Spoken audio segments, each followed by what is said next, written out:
एक आदमी ने एक बहुत ही खूबसूरत लड़की से शादी की। शादी के बाद दोनों की ज़िंदगी बहुत प्यार से गुजर रही थी। वह उसे बहुत चाहता था और उसकी खूबसूरती की हमेशा तारीफ किया करता था। लेकिन कुछ महीनों के बाद लड़की को चर्म रोग हो गया और उसकी खूबसूरती कम होने लगी। खुद को इस तरह देख उसके मन में डर समाने लगा कि यदि वह बदसूरत हो गई तो उसका पति उससे नफरत करने लगेगा और वह उसकी नफरत बर्दाश्त नहीं कर पाएगी। इसी बीच एक दिन पति को किसी काम से शहर से बाहर जाना पड़ा। काम खत्म कर जब वह घर वापस लौट रहा था तभी उसका एक्सीडेंट हो गया। एक्सीडेंट में उसने अपनी दोनों आंखें खो दी, लेकिन इसके बावजूद भी उन दोनों की जिंदगी सामान्य तरीके से आगे बढ़ती रही। समय गुजरता रहा और अपने चर्म रोग के कारण लड़की ने अपनी खूबसूरती पूरी तरह गंवा दी।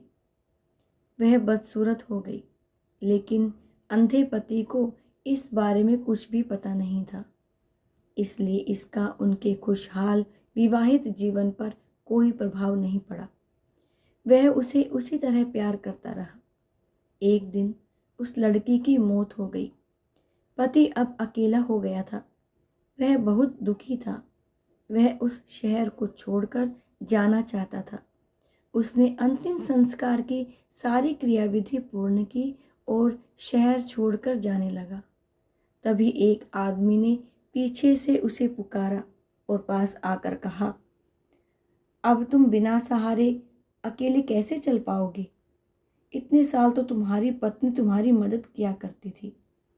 पति ने जवाब दिया, दोस्त, मैं अंधा नहीं हूँ, मैं बस अंधा होने का नाटक कर रहा था, क्योंकि यदि मेरी पत्नी को पता चल जाता कि मैं उसकी बदसूरती देख सकता हूँ तो यह उसे उसके रोग से भी ज़्यादा दर्द देता।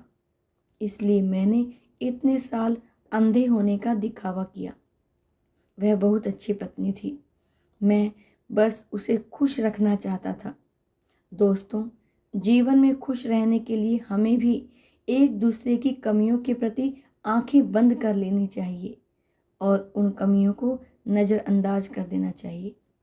उम्मीद करती हूँ कि आप सभी को मेरी ये कहानी पसंद आई होगी। पसंद आई है तो इसे अपने फ्रेंड्स में शेयर कीजिएगा, इसे लाइक कीजिएगा और मेरे चैनल पर नए हैं तो चैनल को भी सब्सक्राइब कीजिएगा। धन्यवाद।